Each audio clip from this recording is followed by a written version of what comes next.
and welcome to today's episode of Queerly Natural, where we talk about queerness in the natural world. We discuss different traits and qualities of animals, plants, fungi, and more, and how they relate to queer identities in humans. Some may argue our identities are not natural, and we are here to say they queerly are.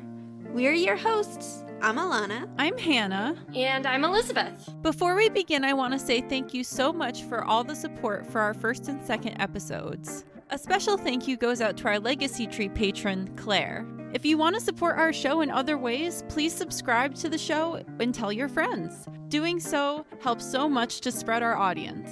In addition, the content warnings for this episode can be found in the episode description with timestamps so you can skip around as needed. Finally, we are so excited to present our episode on Cygnus atratus, otherwise known as the black swan. Elizabeth does an excellent job describing the bird, its way of life, and exactly how it's queer. Enjoy the episode!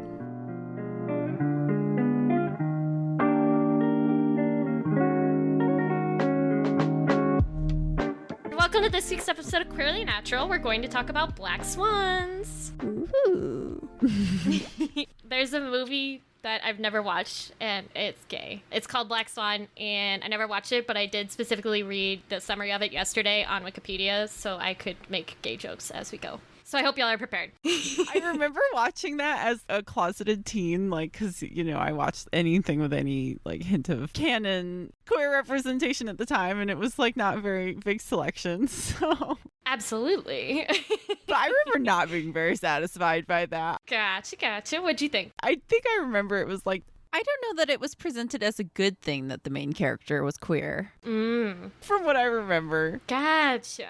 Okay, all right, fair. I'll take your word for it. Again, I haven't watched it, so we might not need to make a bunch of puns. It was like a horror movie description. Yeah. Oh, I didn't watch it then. I was like, this is not what I expected from a gay ballet dancing movie.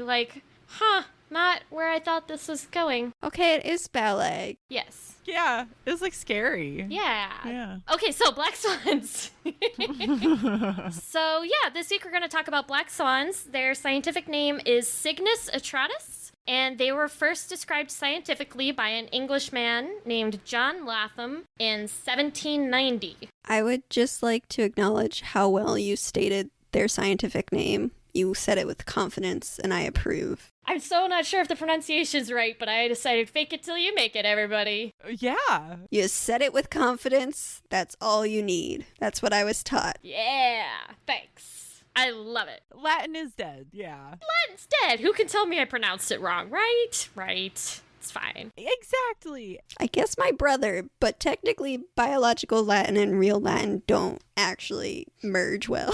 Oh, darn. Well, I guess that makes me feel better that I never did take Latin, because I was like, I should have taken Latin to help me with biology, but you know what? Now I feel better. Scientists like to make up words. This is true. Yeah, most names are Latinized. Yeah. But I'm sure it would have been useful years ago, Elizabeth, when, you used to have to publish official species descriptions in Latin still. When you had to write in Latin. Yeah, when did that stop being a thing? Wasn't it pretty recently? When they realized no one spoke Latin anymore. Yeah.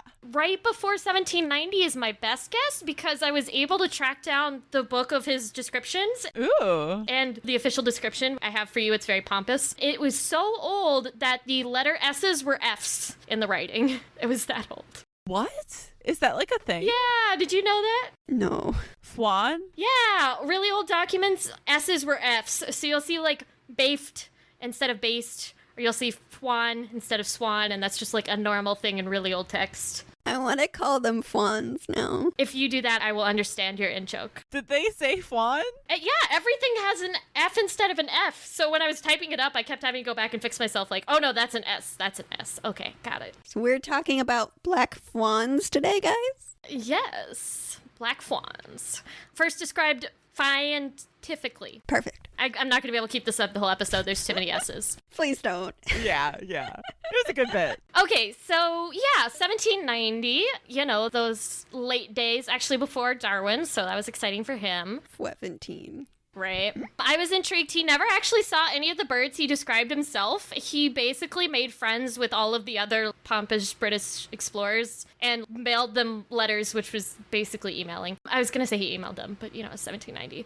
Yeah. So he like mailed them all a bunch of letters and was like, hey, can I see your stuff that you collected? And so they would just like send him pictures and he'd go meet up with them and look at their dead stuff. So John Latham, right? He never saw the live birds, but he did do a little bit of research. He tracked down some old stuff. He found a letter that mentioned black swans from like one explorer to like presumably some other scientist who was interested. It was a Mr. Wilson to a doctor somebody or other. And it was from 1698. So clearly the birds were recognized before this guy put them in his book. But he also says that the natives, they called the species mulgo, and I'm sure I murdered that pronunciation. But I thought it was really cool to find a native name for the species that somebody knew about a long time before this English dude. So mulgo, black swans.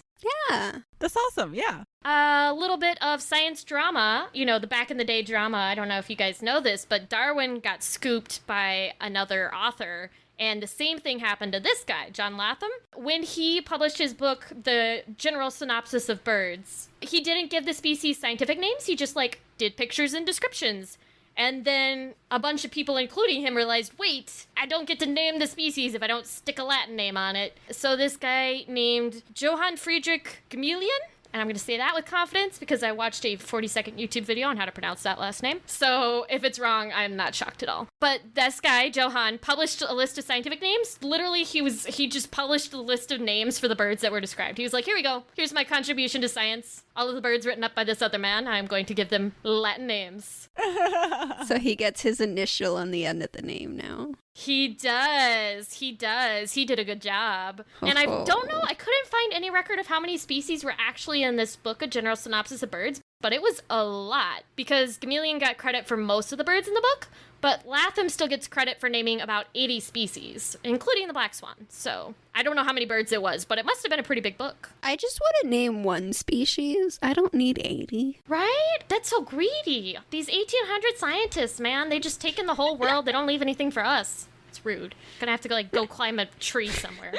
They had it easy, though. They had it easy. But it's also kind of fucked up because, like, the only reason they had it easy was because they were working during, like, the earlier stages of colonialism, right? Like, while white people were still discovering these places, and there were, like, huge air quotes around discovering these species. Yeah. Right? But I do think about that a lot, how they had it much easier. Yeah, true. I don't want that attached. You're right. Hey, we could have it easy. We just get access to a herbarium or fungarium and just start DNAing everything. DNA. Sequencing the DNA of everything. We could probably find a few. True. There's definitely a lot of unnamed species laying around. All right. So back to the black swans. The excerpt I was able to find of this original chapter, right, which I was very excited about, he actually has a little queer fact that he disguised in plain sight, like we keep talking about how biology does. Ooh. So he mentions 2 female swans raising cygnets and taking turns incubating the same nest for 3 to 4 years at a time as an example, you got this listening, of the swan's ability to live in society with perfect complacency.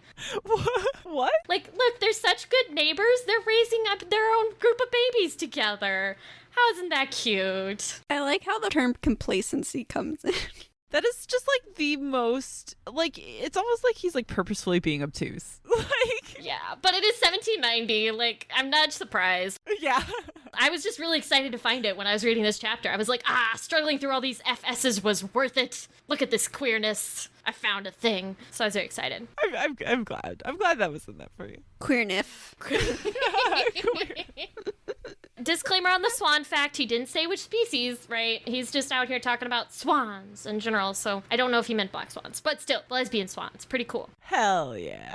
So, if you guys want to take a look at the pictures of the swans I sent you. Ooh, we would love to. Pictures. Oh my gosh. They look so fuzzy. They're very fluffy. I was expecting, you know how, like, a lot of things are named a color and then, like, that color isn't there? Or, like, is barely there, you know? Someone will be like, this is a red oak. And I'm like, why the fuck is it red, though? Like, where's the red? Where is the red? So true. So true. I think that's a lot of plant species. But I was expecting it to be like that, like like white swan with like a spot of black, but these are like black swans. With a spot of white. Yes. Yeah, 2 spots of white. which was like a nice surprise. They actually have the color. Nice. Well, I guess we should get into descriptions besides the fact that they are colored black. Yes. Some more detail for our listeners, please. Okay. We've got your general swan shape. Yeah, they have the classic swan shape. Like our first photo has them making like the little heart with the necks. Yeah, fun S-shaped neck. Yeah. They've got like a reddish beak with like a white slash at the front. Yeah. And the beak kind of, I don't know if it's like unique that the beak coloration kind of like goes up the nose toward the eyeball. And then the eyeball's red. Ooh. Yeah, so the beak basically goes till it almost touches the eye. Their babies are so cute.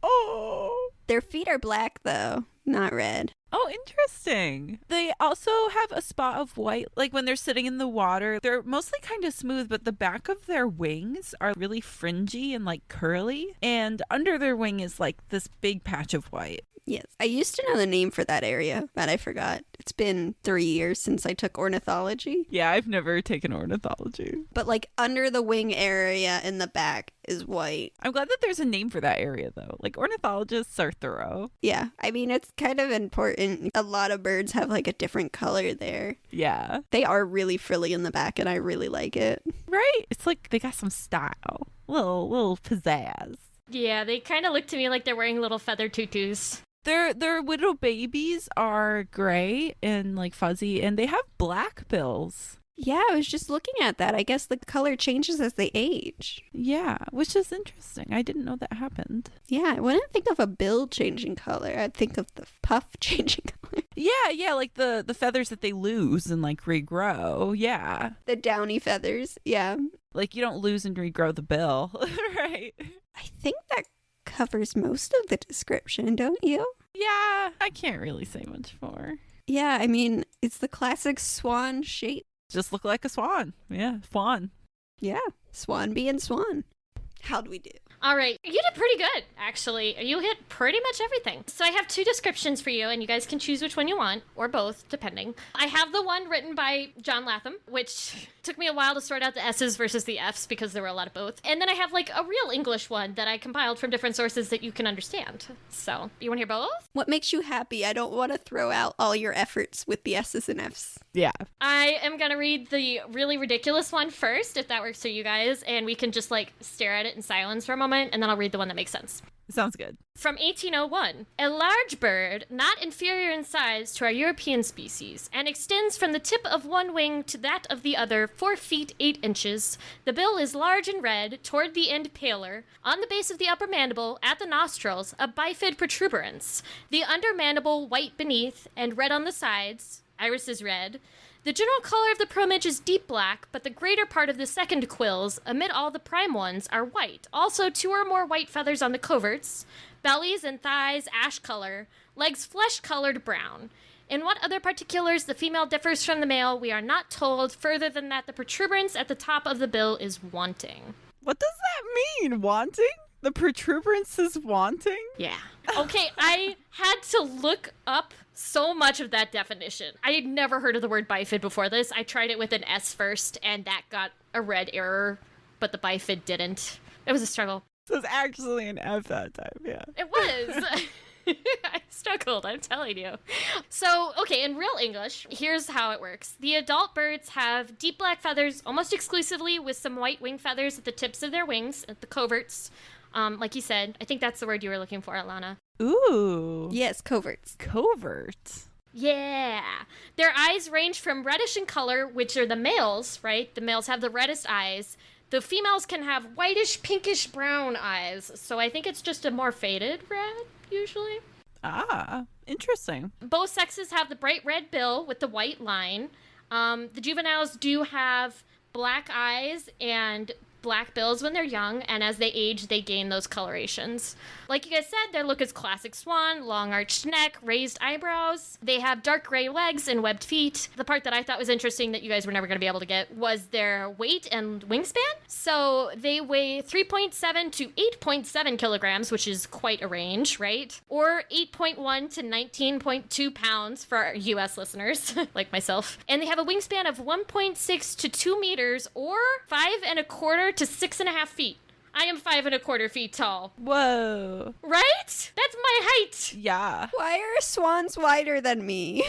I am tall, not wide. I'm not that wide. But I'm also not that tall. Well, I am taller than some swans, not all. Right, okay, but I am the length of the shortest swan's wingspan. Like, if you put out the one with the dinkiest wings and I laid atop it, it would be the same length. And that's just kind of sad. But cool. They got big wings, so I think that's neat. Powerful. Yeah, they use them for a lot of things. We'll talk about that. Also, they have raised eyebrows. Swans are now Vulcans. Ooh. I know! I was like, where are these raised eyebrows? And then I went and looked, and I couldn't unsee it, you guys. So once you see the eyebrows, you can't go back. You see them? I'm looking now. They just kind of look surprised. If you look at that historical drawing of it, you really see, yeah, that surprise. You can't unsee it, I'm telling you. Yeah. I see it. So, black swans, like I mentioned before, they mostly live in Australia or New Zealand. They are truly native to Australia, and they're a naturalized invasive species in New Zealand. Hi, this is Hannah from the future. I'm here to explain that naturalized in biology means a species that was not originally from a place. It did not evolve there or co-evolve there with the other species that exist in that place, but it has come to inhabit a role in the ecosystem. And this is contrasted with invasive species, which are foreign species that are, again, not from where they are. But invasive species don't have a role in the ecosystem. They don't have something that consumes them, keeping them in check. They just take over the whole thing, and that's why they cause problems. Back to the show. Populations also live in a long list of countries: Spain, England, Indonesia, Japan, China, and reportedly the US, along like the California edge of the Pacific Ocean. Yes, Pacific's on the west. Most of those were pets, and then they just escaped, and now they're all wild breeding populations. Yeah, probably. Someone went, ooh, pretty, and took it with them. Wonderful. That's most swans in the US, I think, or all swans. Yeah, so as related to this long list of countries with black swans, their conservation status is of least concern, which means we have assessed them and decided they're not going anywhere unless we really mess something up. So not endangered, nothing to worry about. They're here to stay, which is nice. There are 165,000 to 180,000 black swans in Australia, according to studies. But researchers have expressed concern about populations shrinking with continued development as humans start to expand into coastal areas or, break down wetlands, either shrinking or destroying them to basically build buildings and roads like we do. Habitat loss. Yeah, habitat loss, kind of a problem for every species on the planet except us. Woohoo! I think jellyfish are doing okay. I'm pretty sure habitat loss is like the top threat to, species survival when, I don't know, I think like a lot of people might think it's like climate or something. And like in the long term, like climate is an issue, but like the immediate problem is development and habitat loss. Yes, I found out about this in a class last semester. I can say for sure you're right. Habitat loss is the greatest threat to other species, followed by climate change as the second most. Yeah. So I think that surprised a lot of people. It surprised me. Yeah, right. So stop building new houses, guys. Let's all live in tiny houses. We have enough. Yeah. You would think so. Anyway, other concerns, right? General climate change, vulnerability to El Nino and La Nina events. These guys prefer to live in permanent freshwater lakes, but they'll live in any freshwater wetlands. And they will travel opportunistically when ephemeral wetlands become available for like extra food sources. Ephemeral wetlands, if you guys didn't know, they kind of just pop up seasonally if there's a lot of rain in an area or maybe some flooding. Ephemeral wetlands are kind of there and then they're gone, but animals can use them for extra habitat, as can faster moving other species, insects, and maybe some plants. I don't know. Nice. And except from traveling between wetlands, they're pretty sedentary. They lay their eggs, they sit in one spot. They mostly eat aquatic vegetation, which I got too curious about and looked up, and it's kind of like 4 or 5 main species they've been documented eating, but mostly it's algae, which is nice, and then widgeon grass, which I thought was a pretty cool name. Widgeon grass. Ooh. It's almost like pigeon, but not. Widgeon. Yeah. Widgeon. I don't know what a widgeon is. What's a widgeon? Really?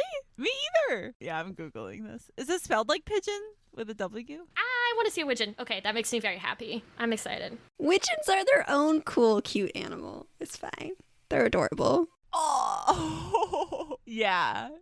They're a kind of duck. That's perfect. Yeah, they're adorable, and I love them. They look bald. They kind of look like bald mallards. Or like maybe like a little less colorful wood duck.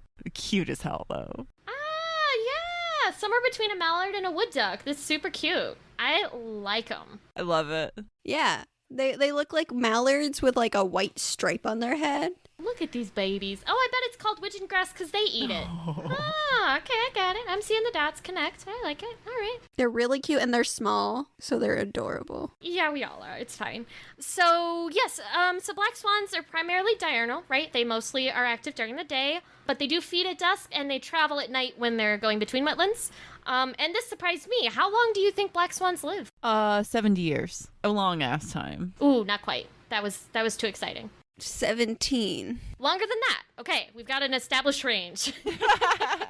30 years. They can live up to 40 years in the wild. 40 years? Yeah, close. Damn. 40. Wow. 40 years in the wild. I was surprised. I did not think swans were that old. Birds be birding. Yeah, birds got it in them. The cold-bloodedness. Breeding season is pretty long because, they live in pretty southern spaces where the weather isn't super variable. It's usually February to September. Parents will lay the eggs, incubate them until they hatch, right? So they sit on them, keep them warm. Incubation lasts 35 to 48 days, so like a month and a half. The hatchlings, like you guys saw in the pictures, right? They're really fuzzy. They're all downy, and they obviously can't fly because they don't have feathers yet. But they fledge at 110 to 140 days old, so I know how many months that is. That's like 4 months. Yeah, 4 months-ish. Almost 4. Until then, they stay with their parents and their siblings, and they actually have a pretty cohesive family unit, and that lasts for at least 70 to 120 days, depending on what the young do. And the way they maintain their family units is really cool. It's called the greeting ceremony. I will get into that in a minute. But basically, if you've ever seen like a mama duck with her ducklings, it's really cute. Basically, the mama's just going where she wants, and the ducklings are all following her in a little line, like choo-choo train. Ooh. It's the same thing with swans, except there's usually 2 swan parents at the front of the line, and sometimes the baby's right on their backs, which just makes me so happy. Adorable. That is so cute. Isn't it so cute? I can't. My heart. I can't wait to hear about the ceremony. Yeah, so, okay, the greeting ceremony is used to indicate closeness, like affection-wise, and strengthen bonds between swans. Ooh. Okay, so, and it's not just used within a family, like parent and offspring, it's also used between mating pairs. Ah. Basically, the ceremony is they lift their wings up like they're gonna get ready to fly, and they call repeatedly, and they extend their necks and lift their bills to the air. So if you think like an airplane tilting up to fly, it's kind of like that while they squawk. Isn't it cute? That sounds goofy as hell. They just want to be tall. If I had a long neck like that, I would have it stretched all the time to look tall too. Right. So this is done frequently within a family and, direct quote, almost incessantly between strong mated pairs. Isn't that cute? Yeah, they love each other. Baby birds just be like, parents, stop, please stop. PDA. Right? You're embarrassing us. Don't do that anymore. Yeah, so there's a more emphatic version of the greeting ceremony, which is called the triumph ceremony. Ooh. And it's basically the same thing, except just extra. Like, there are louder calls, the movements are more enthusiastic, more vigorous, and this can happen if, the male repels an attacker, right? If they're defending their territory successfully. I won! If the young have hatched successfully. We did it! Once they cement their pair bond. So it's just like a big celebratory thing, which is really cute. Let's celebrate with squawking, yeah. That is so cute. I love it. Yeah, it's so great. So back to the families. Sometimes the juveniles, right, the baby swans, which are called cygnets. Sometimes the cygnets leave as soon as they fledge, as soon as they get their feathers. Sometimes they stick around for 6 to 12 months or until the next breeding season starts. And sometimes they stick with their parents for up to 8 years. 8 years.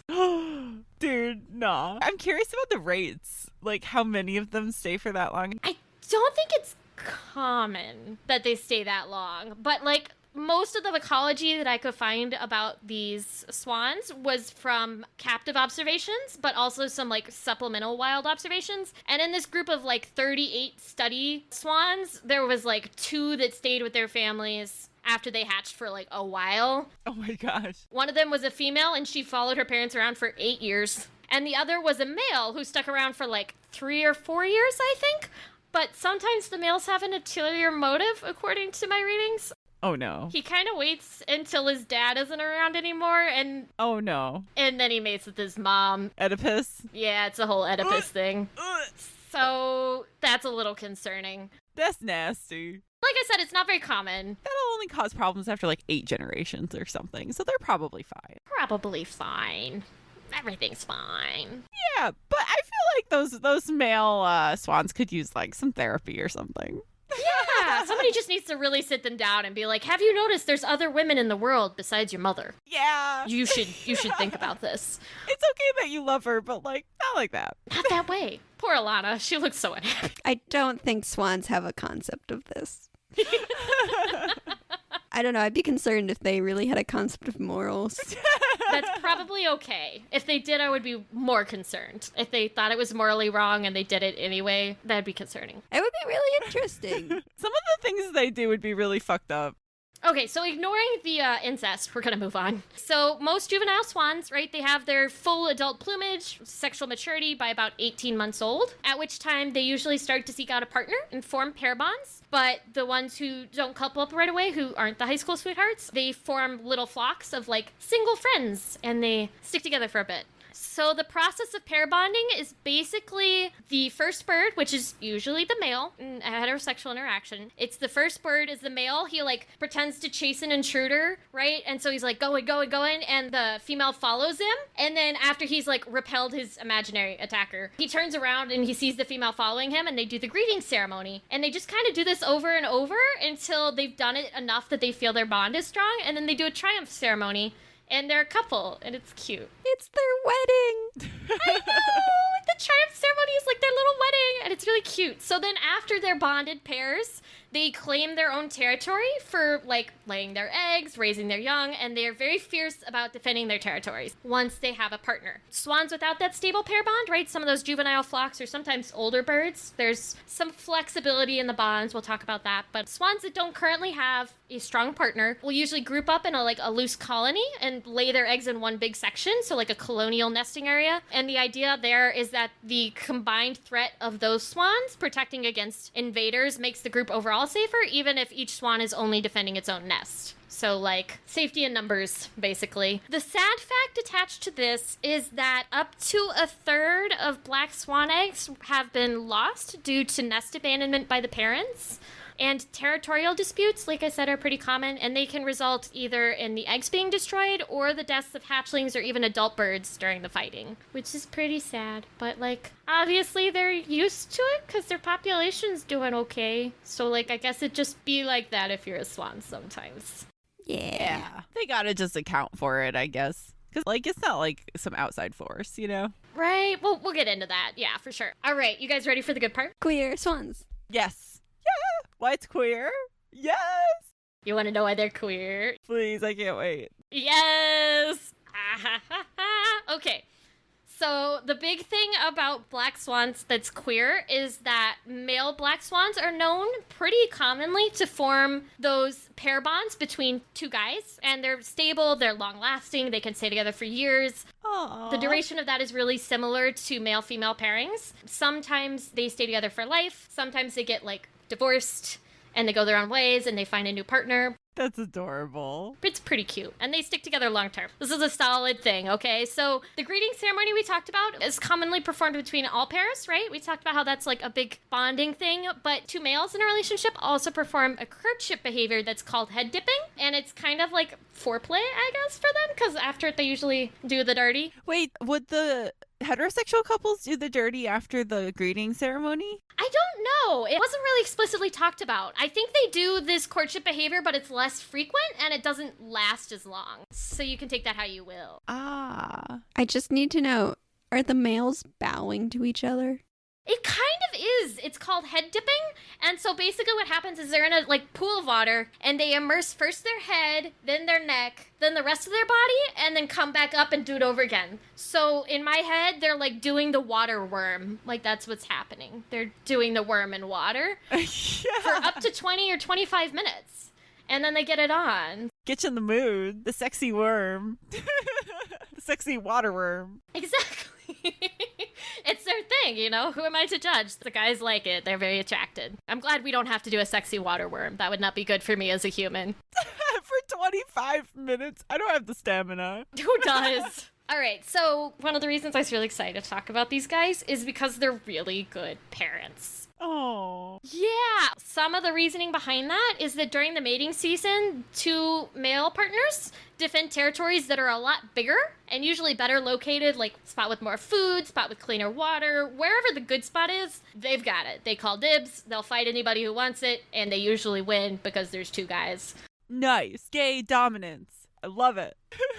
So, yeah, they claim, like, way larger territory. Like, I was shocked to read this. You're not going to believe the difference in size. But male swans have been seen to annex almost a whole pond for themselves, just them two, which is up to 1,500 to 3,300 square feet. For their breeding space, you want to guess how many square feet the male-female pairs usually end up with? How much? 30. Not wrong, Ilana. 15 to 60 square feet for most breeding female-male pairs. I guessed right. The gays have, like, the mansion in all mansions, and then everybody else is just, like, in a little hut around them. So, you know, they've got all this territory. That's all primed for them, and they don't put it to waste, right? They get eggs and thus offspring in two different ways. One, they invite a female to join their pairing. So they call her in. They're like, hey, come sit with us. And they build a nest together. They mate and wait for her to lay her eggs. And then they chase her off and do the incubating themselves. So it's kind of like the opposite of queer baiting. It's like straight baiting. That's kind of all I got to say about that one. But to be fair, they're better parents. So I'll get into that too. The other thing that they do is they chase hetero pairs away from their nesting space and take over the already laid eggs. Like I said, they're really good in territorial battles. They're stronger than male-female pairs. So they just claim it for themselves. Fear the gay swans. Right? They are so fierce. These gay boys do not want to be messed with. But, like, also there's nest abandonment sometimes, right? So they can step up there. And so these guys do the incubating equally, which is not normal for male-female pairs. Usually the female does the incubating and the male defends the territory, but the males will swap out who's defending and who's incubating pretty regularly, so they share all the parental duties. Tear down gender roles. Yes. That's really interesting. You would think instead that they would, like, invite the female in, have her incubate, and both go off on their own. But they have that, like, desire to incubate that you would normally expect in a female. It's interesting. They want to do the work. Yeah. They do! They want to be the parents. It's very cute. And so they incubate, you know, they make sure they hatch well, and then they raise the goslings themselves. Just, you know, two bros, two dads, having a great time. So the black swans, basically, they have gay couples, gay marriage, and gay adoption. Okay, here's the part that's cool. Homosexual parents are way more successful in raising healthy young than hetero parents are. Or, you know, two males, not homosexual versus heterosexual. We've talked about the labels. But two male parents have an 80% success rate in raising healthy babies, while male-female pairs only have a 30% success rate. What? Wow, that is huge. It's a 50% difference, you guys. You want to have two dads. If you're a baby black swan, you want two dads. That's better for you. I'm curious how much of that has to do with just how much more resources they have, you know, because they have, like, the larger territory. Yeah. So it's hypothesized part of it is territory, right? There's more food to go around. And then they also think it has something to do with the sharing of the incubation duties. They think it's healthier for the eggs to have kind of that equal care. Maybe it's also healthier for the parents for once the young do hatch, because like it's not like one sitting there and can't go get food when it needs it if they're switching on and off. Right, and it's harder for them to take care of the babies, yeah. So 5 to 6% of pair bonds, this is roughly estimated. Nobody's been able to go survey every black swan everywhere, but roughly 5 to 6% of pair bonds are between two males, right? So on average, 13 to 20% of male black swans are in a same-sex partnering every year, and 20 to 25% of successful families overall have two dads. Wow. Right? So 5 to 6% to 20 to 25% success. So they're really good at their jobs. All I'm saying, these two dads are rocking their world. Birds have imprinting, a lot of them do, and their parents heavily decide who they wish to mate with in the future. I wonder if young raised in a two-male family are more likely for the males to end up in a two-male pair or not. Curious. The gays indoctrinating those kids. That's a good question. I don't know, Ilana. I did read on their imprinting process, but it didn't speculate at all on, like, attachment to the growth and pairing choices. I think that's a good question. It's a question we've been trying to deal with people. Might not be studied yet. I don't think it is. Somebody needs to come study the gay swans, you guys. Listeners, step up, let's go. Nobody's really done a lot of research on these. So yeah, only about 20% of black swans, like overall, nest in any given year, so it's a really low reproductive rate. And in some populations, right, some areas, up to 90% of the adult birds aren't breeding every year. So like any given year, 90% aren't. Not that some birds just never reproduce. Although it does happen. Wow. That's valid. Do they take like years off? Like if they breed 1 year, then do they like... Yeah, sometimes they do. Sometimes you just don't want a kid. Yeah, I don't think it's a set pattern, or if it is, we haven't figured it out. But yeah, they tend to, nobody's really going at it every season from what I've seen. Another really cool aspect for you guys, possibly the most successful parenting strategy there is of all of these, 14% of black swans are poly. Ooh. Which is pretty great. And so that polyamory group, that group is usually two males and one female. Right? So it's kind of like the best of both worlds. The female doesn't get kicked out after she lays her eggs. She gets to like stay and co-parent. Oh, nice. And so, yeah, what usually happens, and this is like prime reproductive success, honestly, this is genius. There's a lot of stable trios that have been seen. I say a lot, like out of the percentage of birds studied, but whatever. The males take over parenting duties of hatched offspring, right? So as soon as the baby's hatched, that's the guy's job. They raise him full time. The female lays and incubates a new clutch. So they just keep cycling through kids. They're just going. Oh, damn. Right?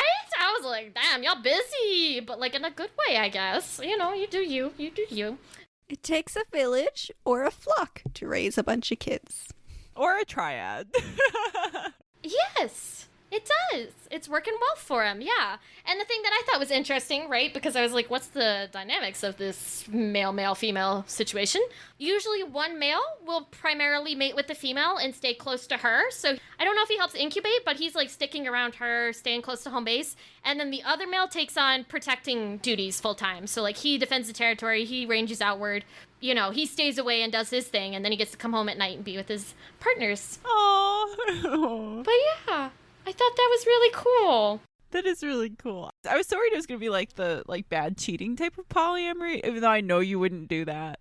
But I'm so glad it's like the ethical, wholesome polyamory.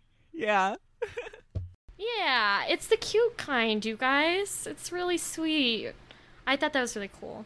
And then the last set of info I have on black swans that I just thought was really cool was non-traditional families, right? In addition to the two gay dads and the two dads and a mom situation, we also have foster parenting, and that can happen with like any kind of pair bond, basically. In some colonies, over 2/3 of the cygnets, right, the baby swans, are raised in broods that contain offspring from 2 to 4 different sets of parents. So they kind of just shove them all in one spot. It's called a brood amalgamation, right? They can have up to 40 cygnets in this group, and then, somebody takes charge of them. Sometimes it's not even the parents directly related to the cygnets, right? None of their biological parents. Wow. Just somebody else taking care of them. But, they step up. Like you said, it takes a flock to raise a child, Ilana. They're making it work for them in this foster situation. I mean, we hire babysitters. We have babysitters watch our kids, so it's not unprecedented. Yeah. A lot of children. Many children. Things don't always work out. Yes.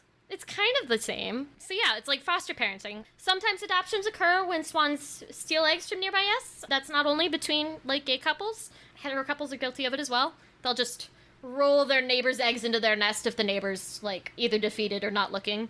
Pretty badass. Single parenting is really common, which I thought was pretty cool. Like sad for the bird, but pretty cool in terms of human connection.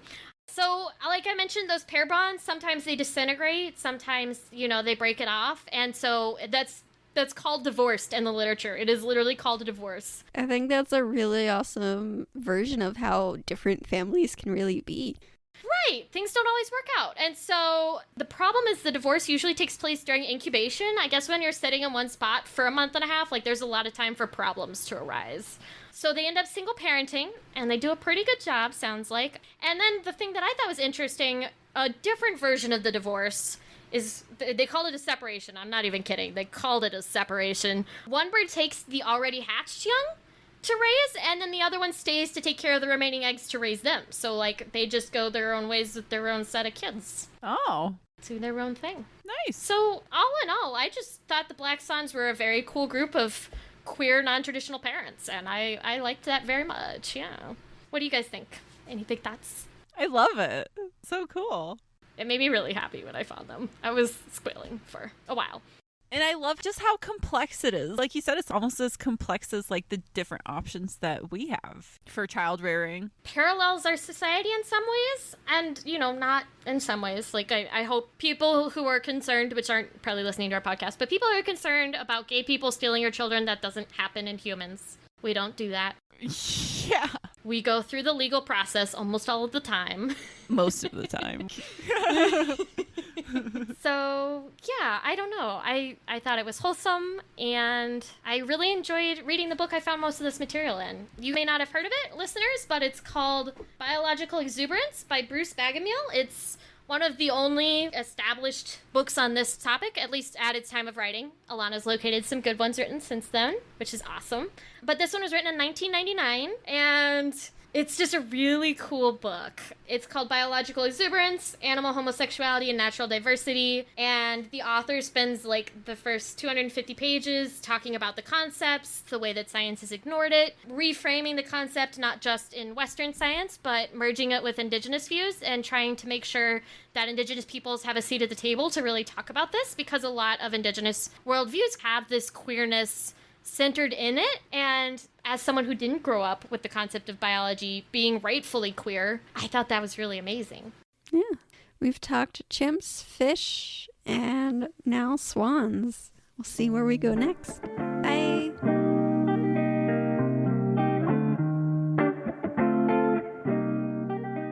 Queerly Natural was created by Ilana Zeitzer, Elizabeth Furman, and Hannah Roden, with music by Makefist20. Thank you, Makefist, for putting your music in the Creative Commons. You are very talented. Visual design for the show is done by Ilana Zeitzer. To get updates about the podcast, follow us at Queerly Natural on Facebook, Twitter, and Instagram. We also upload all of our sources and episode transcripts to our website, queerlynatural.com. Above all else, if you liked what you heard today, tell your friends. Thank you so much for listening, and keep an eye out for our next episode coming October 1st. Until next time, stay queer and remember, queerly, it's natural.